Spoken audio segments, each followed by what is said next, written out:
तो चलिए आज हम स्टार्ट करेंगे maths Vij class 7th exercise 5 है जो अलजेब्रिक एक्सप्रेशन की है। तो पहला क्वेश्चन देखते हैं, identify the terms and their factor in the expressions given below. मतलब टर्म्स तो इसका हो जाएगा, मैं आपको लिख के आंसर बता देता हूँ। इसका टर्म हो जाएगा, तो इसका टर्म हो जाएगा 2x फिर क्वामा -7। तो ये हो जाएगा इसका टर्म। और ये वही बात आए फैक्टर की, तो फैक्टर के लिए हम लोगों को लिखना होगा 2x क्वामा -7। ये हो जाएगा फैक्टर। टर्म हो जाएगा 2x और -7 और फैक्टर हो जाएगा 2 और x और -7। तो ये हो गया हमारा फर्स्ट पार्ट। चलिए चलते हैं अगले पार्ट में। तो अगला पार्ट है 5x + 3y। 5x + 3y, ठीक है। तब इसका टर्म हो जाएगा 5x, 3y और फैक्टर हो जाएगा 5x 3 और ये y, ठीक है। चलिए चलते हैं अगले पार्ट में। तो जो थर्ड वाला पार्ट है, थर्ड वाले पार्ट में टर्म क्या होगा? टर्म हो जाएगा, क्या होगा टर्म? टर्म हो जाएगा -8a² कॉमा 10b और फैक्टर हो जाएगा -8a² 10 हो जाएगा और कॉमा b हो जाएगा। अब चलते हैं अगले पार्ट पे, फोर्थ वाला, ठीक है। तो चलिए अब चलते हैं फोर्थ पार्ट पे। 4pq -7p² + 9, इसका जो टर्म हो जाएगा, टर्म इसका टर्म होगा 4pq क्वामा -7pq² क्वामा, इसी का आंसर है, कॉमा करके नीचे लिख देता हूँ 9, ठीक है। अब इसका फैक्टर हो जाएगा, इसका जो फैक्टर है वो हो जाएगा 4pq -7, नीचे लिख दे रहा हूँ उसी के आगे pq² और ये हो जाएगा फिर 9। ये हो गया फैक्टर। अब चलते हैं नेक्स्ट क्वेश्चन पे। Identify the numerical coefficient of terms other than constants in the following expressions. तो मतलब हम लोग को इसमें इसका कांस्टेंट निकालना है, मतलब न्यूमेरिकल कोफिशिएंट निकालना है। चलिए 7x का न्यूमेरिकल कोफिशिएंट निकालते हैं। तो इसका न्यूमेरिकल कोफिशिएंट हो जाएगा 7, ठीक है। इसका हो गया 7। फिर चलते हैं अब अगले पार्ट में। अगला पार्ट है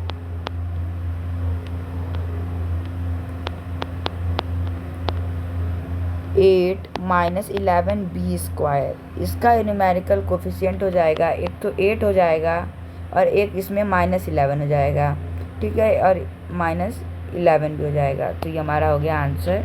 चलते हैं अब अगले पार्ट में।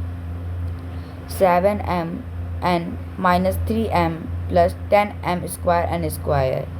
तो इसका तो हम लोग ऐसे कर लेते हैं डायरेक्टली।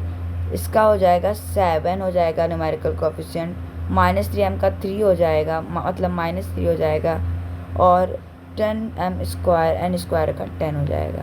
तो ये रहा हमारा न्यूमेरिकल कोफिशिएंट। चलते हैं अब अगले पार्ट में। अब फोर्थ वाले में 2.4x + 6.5b - 10, इसका न्यूमेरिकल कोफिशिएंट हो जाएगा 2.4 और हो जाएगा 6.5। ये हमारा आ गया न्यूमेरिकल कोफिशिएंट। अब चलते हैं अगले क्वेश्चन में। Right the coefficient of x in the following. अब 2x का न्यूमेरिकल अब 2x का में x का कोफिशिएंट निकालने, तो इसका 2 आ जाएगा। अब चलते हैं अगले पार्ट में। -1/3 का में हम लोगों को x का कोफिशिएंट निकालना है। तो हमारा निकल जाएगा x का कोफिशिएंट -1/3p, ठीक है। चलिए अब चलते हैं अगले पार्ट में। ये हमारा आंसर हो गया, ठीक है। अब अगले पार्ट है -2px। अब इसमें x का कोफिशिएंट निकलेगा -2p। ठीक है, अब चलते हैं हम अगले पार्ट में। 3xy² में हम लोग को निकालना है कोफिशिएंट x का, तो आ जाएगा 3y²। ठीक है, अब चलते हैं अगले क्वेश्चन में।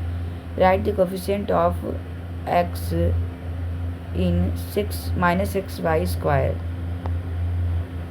6xy² में हम लोगों को x का कोफिशिएंट निकालना है, तो x का कोफिशिएंट हो जाएगा -y², -6y²।